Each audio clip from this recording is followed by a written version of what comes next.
72년을 살면서 가장 큰 깨달음은 이겁니다. 인생은 남의 시선이 아니라 나 자신에게 영감을 주는 여정이라는 사실.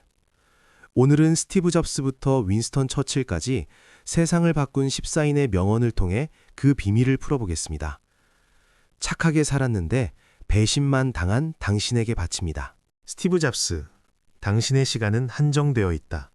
남의 삶을 사는데 쓰지 마라. 2005년 6월 12일 스탠퍼드 대학 졸업식, 검은 터틀넥을 입은 한 남자가 단상에 올랐습니다. 스티브 잡스였죠. 그는 1년 전 췌장암 진단을 받았습니다.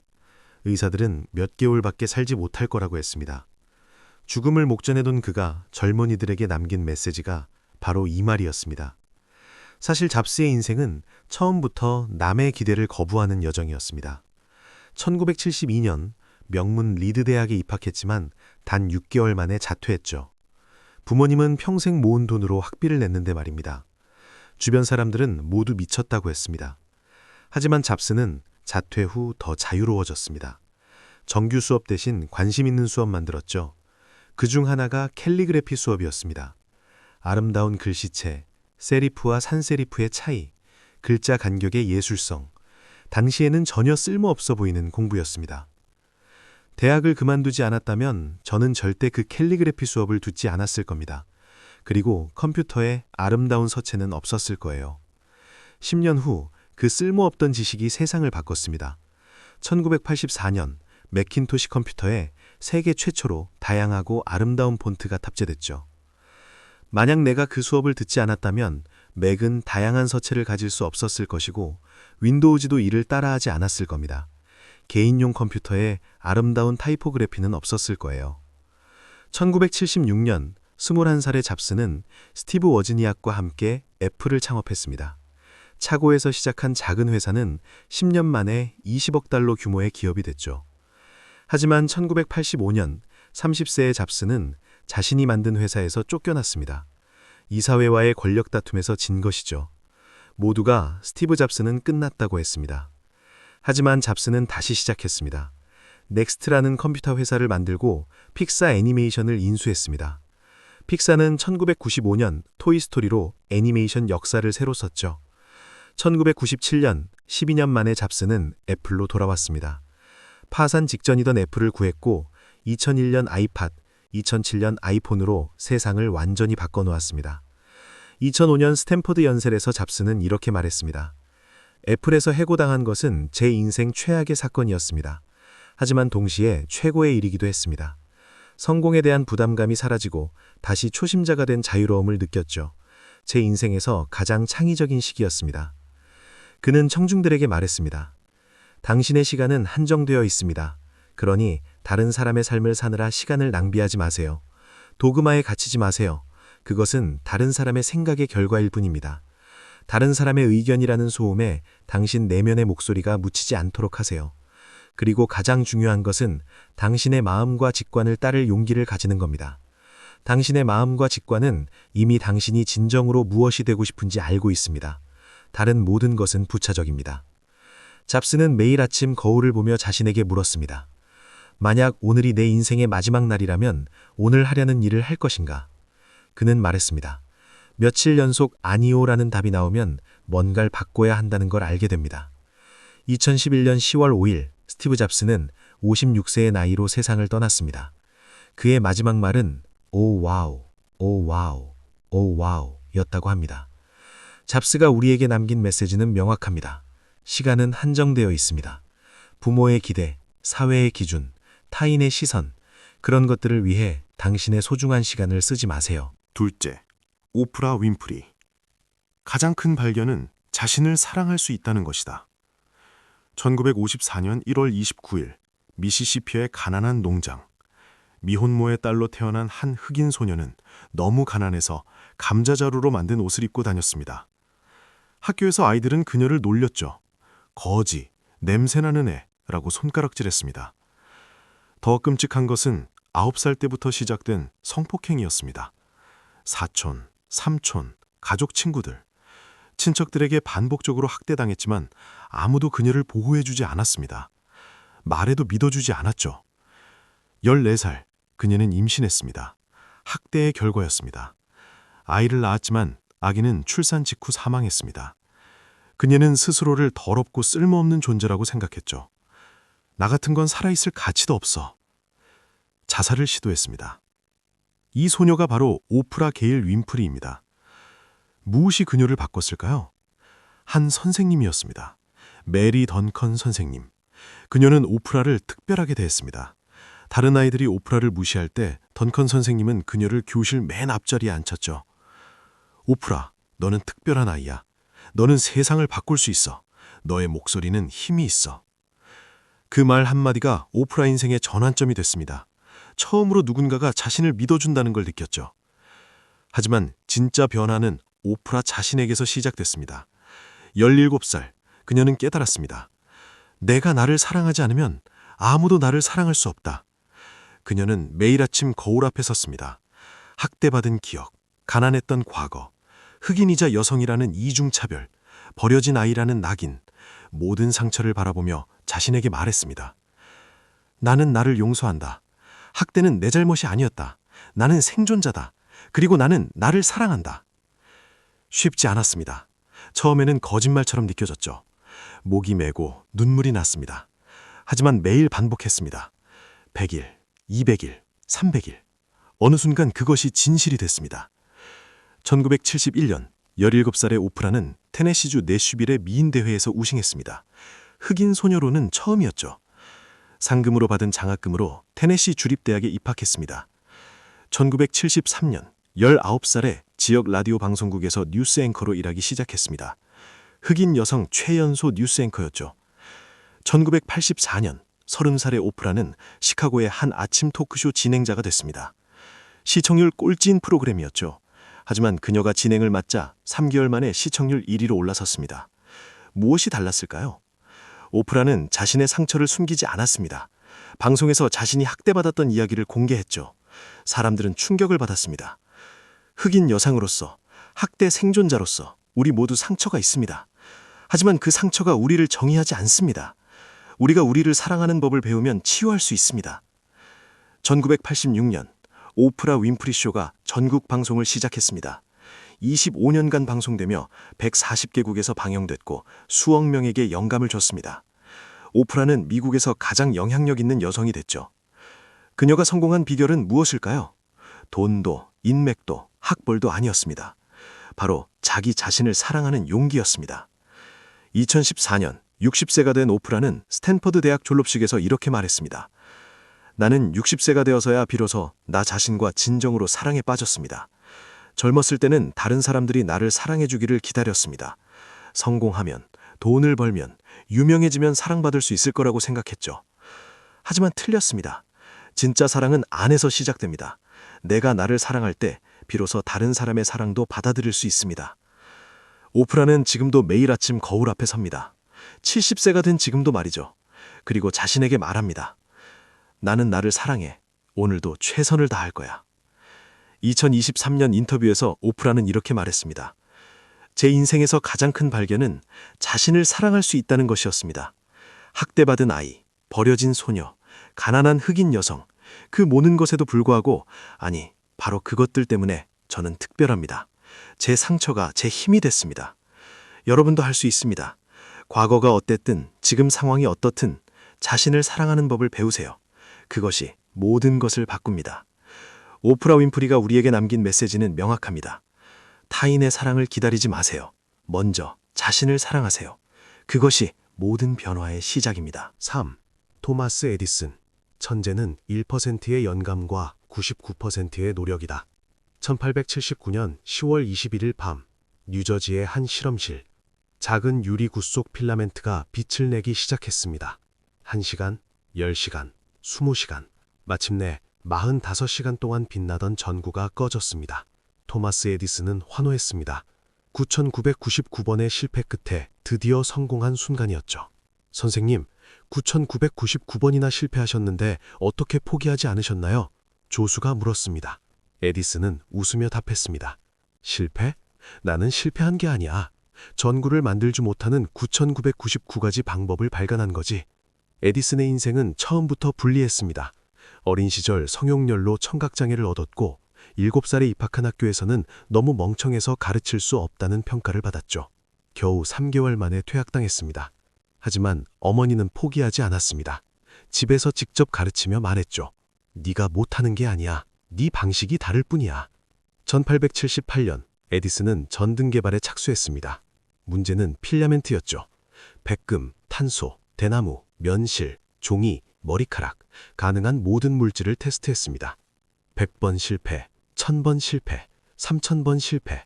직원들이 지쳐갔습니다. 이건 불가능한 것 같습니다. 에디슨은 고개를 저었습니다. 불가능? 우리는 아직 9000가지밖에 시도하지 않았어. 에디슨의 하루는 18시간 노동이었습니다. 새벽 5시부터 밤 11시까지 실험실에서 먹고 자며 연구했죠. 실패해도 또 실패해도 계속 실험했습니다. 9999번의 실패 끝에 탄화된 대나무 섬유가 가장 효과적이라는 것을 발견했습니다. 그 후 계량을 거듭해 1200시간 이상 빛나는 전구를 완성했죠. 에디슨은 평생 1093개의 특허를 받았습니다. 전구뿐만 아니라 축음기, 영사기, 전화기 계량, 현대 문명의 기초를 만들었습니다. 그의 비결은 무엇이었을까요? 천재적인 머리? 아닙니다. 에디슨은 스스로를 천재라고 생각하지 않았습니다. 천재는 1%의 영감과 99%의 노력이다. 많은 사람들이 성공 직전에 포기한다. 그들은 모르는 것이다. 성공이 바로 코앞에 있다는 것을. 1931년 84세로 세상을 떠날 때까지 에디슨의 실험실 벽에는 이런 문구가 걸려 있었습니다. 노력을 대신할 수 있는 것은 없다. 에디슨이 우리에게 남긴 메시지는 명확합니다. 재능이 없어도 괜찮습니다. 천재가 아니어도 괜찮습니다. 99%의 노력이 있다면 1%의 영감은 찾아옵니다. 4. 넬슨 만델라. 가장 위대한 영광은 한 번도 실패하지 않은 것이 아니라 실패할 때마다 일어서는 것이다. 1964년 남아프리카 공화국 법정. 46세의 한 흑인 남자가 종신형을 선고받았습니다. 죄목은 정부 전복 음모. 넬슨 만델라였습니다. 로벤섬 감옥. 2평도 안 되는 독방에 갇힌 만델라는 매일 채석장에서 강제 노역을 했습니다. 햇빛에 반사된 석회석가루 때문에 눈이 상했죠. 편지는 6개월에 한 통, 면회는 1년에 한 번만 허락됐습니다. 27년, 인생의 황금기를 감옥에서 보냈습니다. 중년은 노년이 됐고 검은 머리는 하얗게 샜습니다. 왜 포기하지 않았습니까? 왜 백인 정부에 사과하고 나오지 않았습니까? 많은 사람들이 물었습니다. 만델라는 답했습니다. 감옥은 내 몸을 가둘 수 있었지만 내 정신은 가두지 못했습니다. 나는 매일 일어섰습니다. 바로 그것이 내가 이긴 이유입니다. 1990년 2월 11일 71세의 만델라가 석방됐습니다. 전 세계가 그의 첫 마디를 기다렸죠. 사람들은 복수하겠다고 말할 거라 예상했습니다. 하지만 만델라는 이렇게 말했습니다. 27년간 나는 배웠습니다. 증오는 나를 파괴할 뿐이라는 것을. 이제 우리는 용서하고 함께 나아가야 합니다. 4년 후 만델라는 남아공 최초의 흑인 대통령이 됐습니다. 그는 백인들을 처벌하지 않았습니다. 오히려 진실과 화해위원회를 만들어 흑백 화해를 이끌었죠. 넘어지는 것은 실패가 아닙니다. 넘어진 채로 누워있는 것이 실패입니다. 만델라는 27년간 수백 번 절망했을 겁니다. 포기하고 싶었을 겁니다. 하지만 그는 매일 아침 일어섰습니다. 그것이 전부였습니다. 만델라가 우리에게 남긴 메시지는 명확합니다. 넘어지는 것을 두려워하지 마세요. 중요한 것은 넘어질 때마다 다시 일어서는 것입니다. 5. 윈스턴 처칠. 성공은 능력에서 비롯되는 것이 아니라 끈기에서 온다. 1940년 5월, 영국은 절체절명의 위기였습니다. 나치 독일의 폭격이 런던을 불바다로 만들고 있었고, 프랑스를 비롯한 대부분의 유럽 국가들이 이미 항복한 상태였죠. 영국도 곧 무너질 거라는 게 세계의 예상이었습니다. 이때 66세의 한 노인이 총리로 취임합니다. 바로 윈스턴 처칠이었습니다. 사실 처칠은 이미 여러 번 실패한 정치인이었습니다. 1915년 1차 대전 때 해군 장관으로 갈리폴리 작전을 지휘했다가 처참하게 실패했죠. 수만 명의 병사가 목숨을 잃었고 처칠은 무능한 지휘관, 병사들의 살인자라는 비난을 받으며 사임했습니다. 그 후 정치 경력 내내 좌천과 복귀를 반복했습니다. 1930년대에는 완전히 정기에서 밀려나 끝난 정치인이라고 조롱받았죠. 많은 사람들이 처칠은 이제 역사 속 인물이라고 했습니다. 하지만 처칠은 포기하지 않았습니다. 야당 의원으로서 히틀러의 위험성을 경고했고 영국의 재무장을 주장했습니다. 아무도 듣지 않았지만 그는 계속 말했습니다. 1940년 처칠의 경고가 현실이 됐습니다. 독일이 유럽을 침공했고 영국은 그를 필요로 했죠. 66세의 나이에 마침내 총리가 됐습니다. 취임 직후 강요들은 독일과의 평화 협상을 주장했습니다. 우리는 이길 수 없습니다. 협상하는 게 현명합니다. 하지만 처칠은 단호했습니다. 협상은 없다. 우리는 끝까지 싸운다. 1940년 6월 4일 처칠은 의회에서 역사적인 연설을 했습니다. 우리는 해변에서 싸울 것입니다. 우리는 삼육지에서 싸울 것입니다. 우리는 들판과 거리에서 언덕에서 싸울 것입니다. 우리는 절대 항복하지 않을 것입니다. 그의 목소리는 떨렸지만 결의는 확고했습니다. 그 연설은 라디오를 통해 전국에 방송됐고 절망에 빠진 영국 국민들에게 희망을 불어넣었습니다. 런던은 매일 밤 폭격을 받았습니다. 건물이 무너지고 사람들이 죽어갔습니다. 처칠 자신도 여러 번 죽을 뻔했죠. 하지만 그는 매일 아침 폭격 현장을 방문했습니다. 잿더미 속에서 국민들과 악수하고 우리는 이긴다고 외쳤습니다. 절대로 포기하지 말라. 처칠의 가장 유명한 말입니다. 그의 끈기는 전 국민에게 전염됐습니다. 노인들은 방공호를 지키고 여성들은 공장에서 무기를 만들고 아이들까지 폐허를 정리했죠. 영국은 버텼습니다. 1941년 미국이 전쟁에 참여했습니다. 1945년 연합군은 승리했습니다. 처칠의 끈기가 유럽을 구한 것이죠. 전쟁이 끝난 후 처칠은 이렇게 말했습니다. 성공은 능력에서 비롯되는 것이 아니라 끈기에서 온다. 나는 천재가 아니었다. 단지 포기하지 않았을 뿐이다. 1965년 1월 24일 90세의 처칠이 세상을 떠났습니다. 장례식에는 전 세계 112개국 대표가 참석했죠. 영국 역사상 가장 위대한 총리로 기억됩니다. 처칠이 우리에게 남긴 메시지는 명확합니다. 능력이 부족해도 괜찮습니다. 재능이 없어도 괜찮습니다.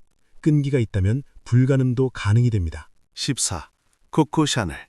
가장 용감한 일은 자신을 사랑하는 것이다. 1883년 8월 19일 프랑스의 한 구비원, 가난한 행상인의 딸로 태어난 소녀가 울고 있었습니다.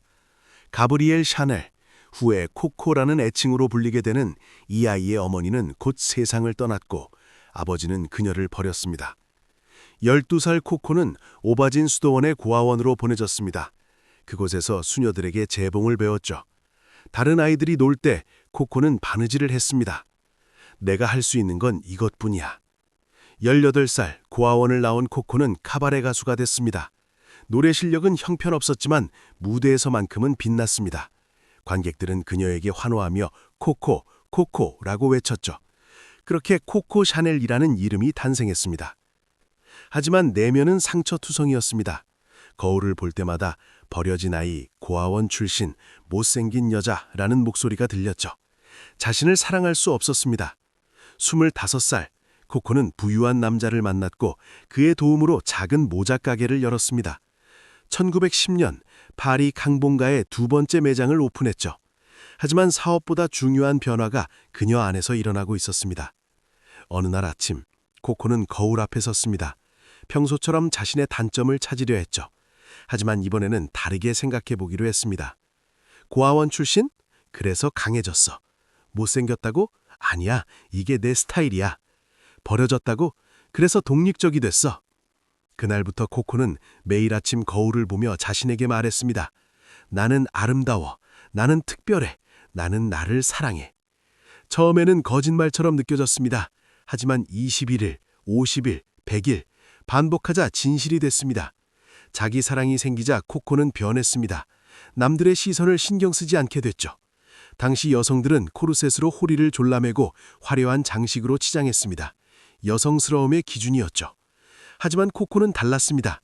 나는 내가 편한 옷을 만들 거야. 그녀는 심플한 검은색 드레스를 디자인했고 여성용 바지 정장을 만들었습니다. 모두가 여자답지 않다며 비난했지만 코코는 흔들리지 않았습니다.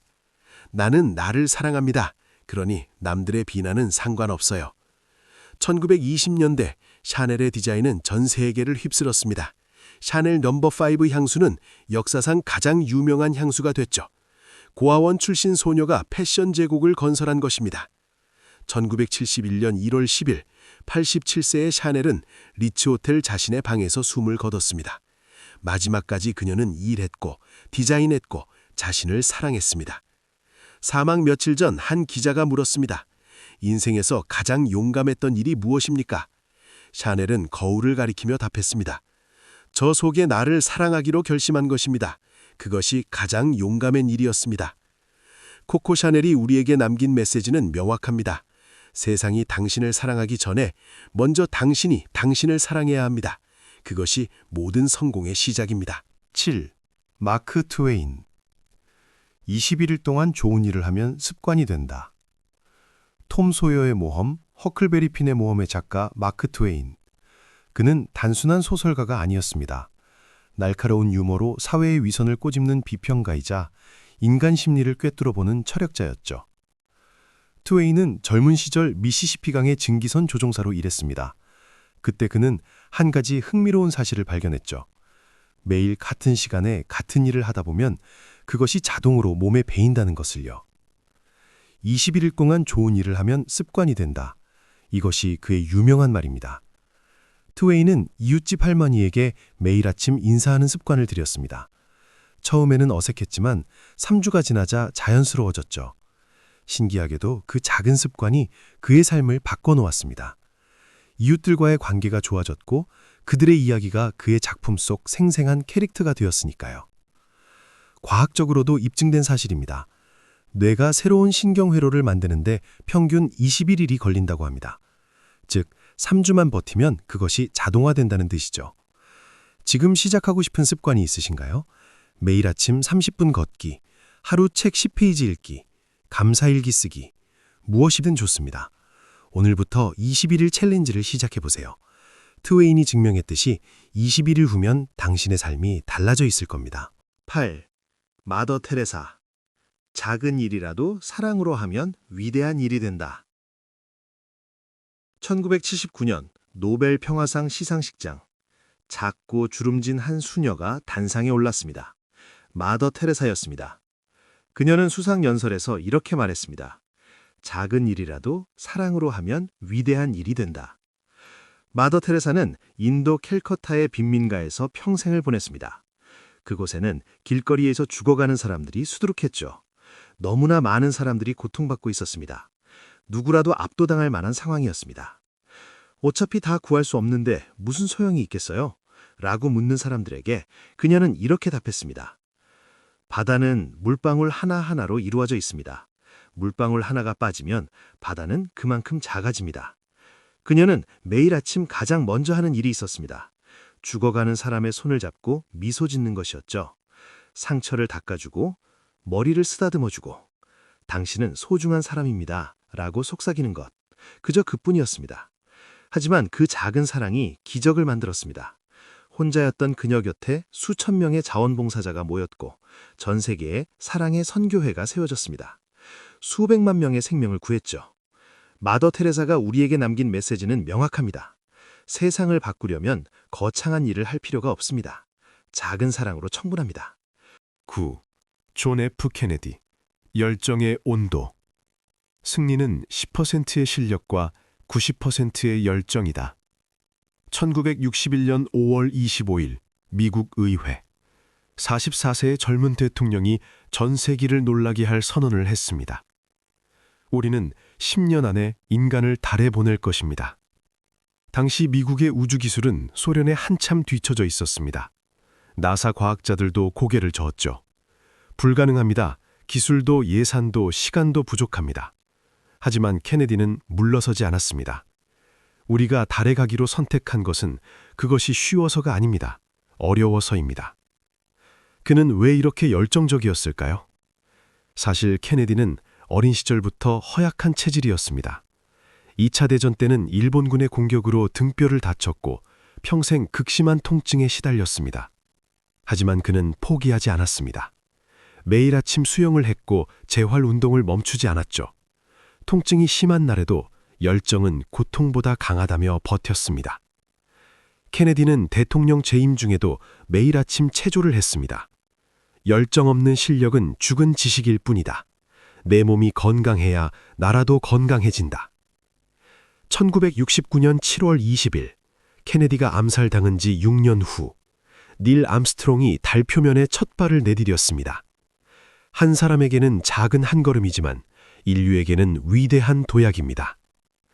케네디의 열정이 만든 기적이었습니다. 실력은 10%에 불과했지만 90%의 열정이 불가능을 가능으로 만들었던 것이죠. 케네디가 우리에게 남긴 메시지는 명확합니다. 실력이 부족해도 괜찮습니다. 열정이 있다면 불가능도 가능이 됩니다. 실패는 옵션이다. 만약 당신이 실패하지 않는다면 충분히 혁신하지 않는 것이다. 2008년 캘리포니아 호선 스페이스X 본사 앞에서 한 남자가 무너져 내렸습니다. 일론 머스크였습니다. 팔콘 1 로켓이 또다시 폭발했습니다. 세 번째 실패였죠. 투자자들은 떠났고 언론은 사기꾼, 몽상가라며 조롱했습니다. 개인 재산 100억 달러를 모두 쏟아부었지만 남은 건 빚뿐이었습니다. 더 끔찍한 것은 테슬라도 파산 직전이었다는 것입니다. 금융위기로 투자가 끊겼고 직원들 월급도 못 줄 상황이었죠. 선택해야 했습니다. 테슬라를 살릴 것인가, 스페이스X를 살릴 것인가. 둘 다 살릴 돈은 없었습니다. 친구들은 말했습니다. 이제 그만해. 넌 이미 페이팔로 충분히 성공했어. 하지만 머스크는 답했습니다. 위험을 감수하지 않으면 진짜 성공도 없습니다. 그는 마지막 돈을 모두 끌어모았습니다. 그리고 네 번째 로켓 발사를 준비했죠. 이게 마지막입니다. 이번에도 실패하면 스페이스X는 끝입니다. 2008년 9월 28일 팔콘 1이 발사됐습니다. 1분, 2분, 3분. 로켓은 폭발하지 않았습니다. 그리고 마침내 궤도에 진입했습니다. 나는 그날 울었습니다. 머스크는 고백했습니다. 세 번의 실패가 있었기에 네 번째 성공이 있었습니다. 이후 스페이스X는 나사와 계약을 맺었고 지금은 세계에서 가장 성공한 민간 우주기업이 됐습니다. 테슬라도 수백 번의 실패 끝에 세계 1위 전기차 회사가 됐습니다. 나는 100번 이상 실패했습니다. 로켓이 폭발하고 자동차가 불타고 공장이 멈췄습니다. 하지만 그 실패들이 저를 만들었습니다. 머스크가 우리에게 전하는 메시지는 명확합니다. 실패를 두려워하지 마세요. 실패는 성공으로 가는 계단일 뿐입니다. 11. 알베르트 아인슈타인. 상상력이 지식보다 중요하다. 지식은 한계가 있지만 상상력은 세상 전체를 감싼다. 1879년 독일 울룸의 한 작은 집. 갓 태어난 아기의 머리가 유난히 컸습니다. 의사는 걱정스러운 표정으로 말했죠. 뇌에 문제가 있을 수 있습니다. 알베르트 아인슈타인의 시작은 그렇게 불안했습니다. 4살이 되도록 제대로 말을 하지 못했고 7살까지 글을 더듬거렸습니다. 초등학교 선생님들은 그를 문제아로 낙인 찍었죠. 이 아이는 학습 부진합니다. 평생 아무것도 이루지 못할 겁니다. 특히 수학 선생님은 냉정했습니다. 아인슈타인, 너는 수학자가 될 수 없어. 시간 낭비하지 말고 다른 길을 찾아라. 중퇴 위기까지 몰렸습니다. 하지만 어린 아인슈타인에게는 남다른 능력이 하나 있었습니다. 바로 상상력이었죠. 5살 때 아버지가 준 나침반을 보며 그는 끊임없이 질문했습니다. 왜 바늘이 항상 북쪽을 가리킬까? 보이지 않는 힘이 있는 걸까? 16살, 그는 이런 상상을 했습니다. 만약 내가 빛의 속도로 달린다면 거울에 비친 내 얼굴을 볼 수 있을까? 주변 사람들은 쓸데없는 공상이라고 했습니다. 하지만 그 공상이 훗날 세상을 바꿀 상대성 이론의 씨앗이 됐죠. 1905년 26살의 아인슈타인은 스위스 특허청 3급 심사관이었습니다. 명문대 졸업도 아니었고 교수도 아니었습니다. 하루 종일 특허 서류를 검토하는 평범한 월급쟁이였죠. 하지만 그는 점심시간마다 저녁마다 작은 공책을 꺼내 상상을 적었습니다. 만약 시간이 절대적이지 않다면, 만약 공간이 휘어진다면, 만약 에너지와 질량이 서로 변환된다면. 그해 26살 무명의 특허청 직원이 세상을 뒤흔들 4편의 논문을 발표했습니다. 그중 하나가 특수상대성 이론이었습니다. E는 MC 제곱, 단순해 보이는 이 공식이 핵 에너지의 문을 열었고 우주를 이해하는 방식을 완전히 바꿔놓았습니다. 1921년 42살의 아인슈타인은 노벨 물리학상을 받았습니다. 세계적인 과학자가 됐지만 그는 자만하지 않았습니다. 1929년 한 기자가 물었습니다. 선생님의 성공 비결이 뭡니까? 엄청난 지식 덕분인가요? 아인슈타인은 고개를 저었습니다. 아닙니다. 나는 지식이 특별히 많지 않습니다. 단지 남들보다 더 오래, 더 깊이 상상할 뿐입니다. 상상력이야말로 진정한 발견의 원천입니다. 말년까지 그는 상상을 멈추지 않았습니다. 70대에도 매일 바이올린을 켰습니다. 음악을 들으며 우주의 조화를 상상했죠. 음악과 물리학은 같은 곳에서 태어났습니다. 바로 상상력에서요. 1955년 4월 18일, 76세로 생을 마감하기 직전에도 그는 새로운 우주 이론을 연구하고 있었습니다. 침대 옆 책상에는 미완성 수식이 가득한 공책이 놓여 있었죠. 아인슈타인이 우리에게 남긴 메시지는 명확합니다. 지식은 시간이 지나면 낡아지지만 상상력은 영원히 새롭습니다. 나이와 상관없이, 학력과 상관없이 누구나 상상할 수 있습니다. 그리고 그 상상이 세상을 바꿉니다. 12. 마하트마 간디. 내일 죽을 것처럼 살고 영원히 살 것처럼 배워라. 내일 죽을 것처럼 살고 영원히 살 것처럼 배워라. 1893년 24살의 간디는 남아프리카에서 충격적인 경험을 합니다. 1등석 기차표를 샀는데도 피부색이 다르다는 이유로 객차 밖으로 내던져진 거죠. 추운 역 대합실에서 밤을 지새우며 그는 결심했습니다. 오늘 당한 이 모욕을 평생 잊지 않겠다. 하지만 증오로 갚지는 않겠다. 비폭력으로 변화를 만들겠다. 그날 밤 그는 죽음을 각오했습니다. 내일 죽을 수도 있다. 그렇다면 오늘 무엇을 할 것인가? 그는 비폭력 저항운동을 시작했습니다. 신기한 것은 그가 동시에 끊임없이 배웠다는 점입니다.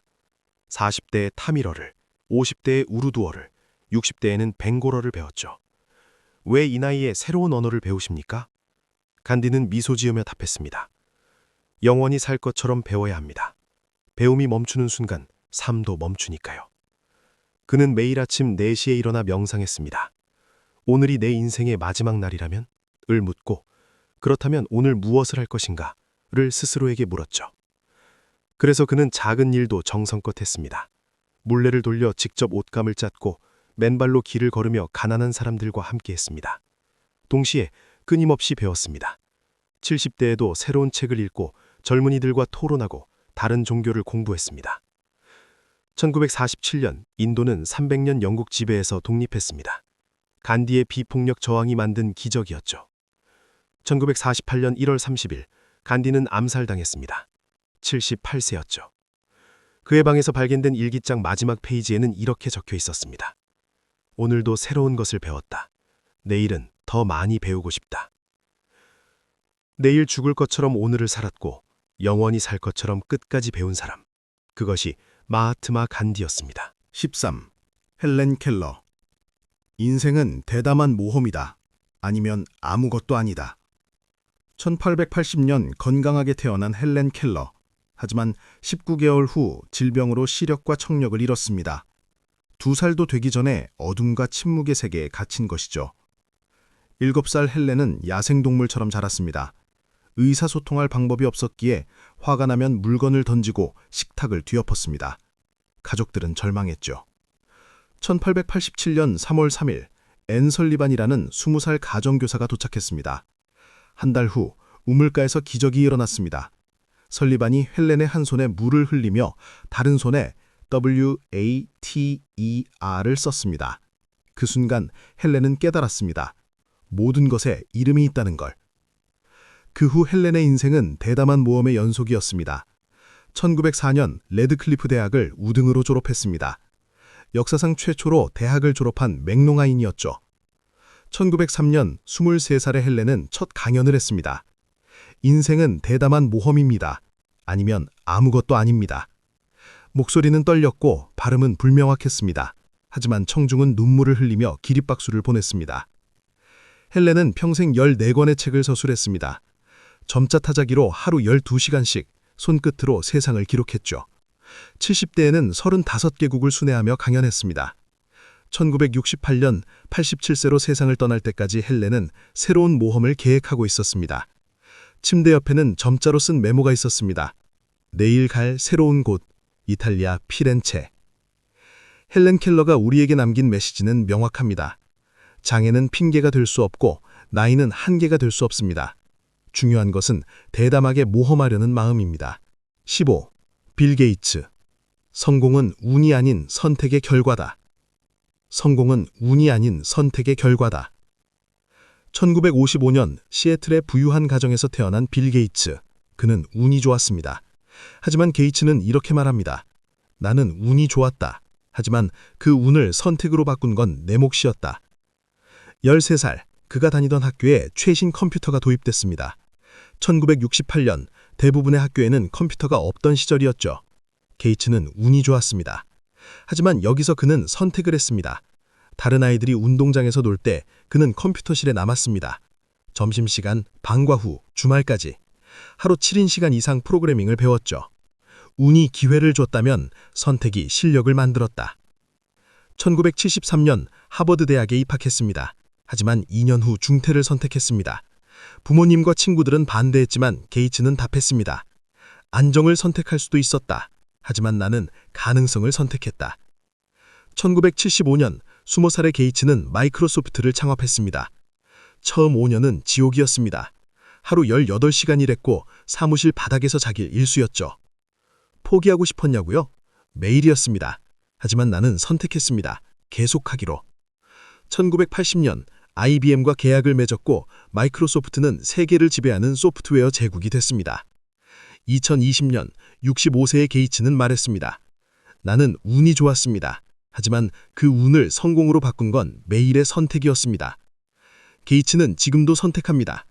70세가 가까운 나이에도 연간 50권 이상의 책을 읽습니다. 독서는 선택입니다. TV를 볼 수도 있지만 나는 책을 선택합니다.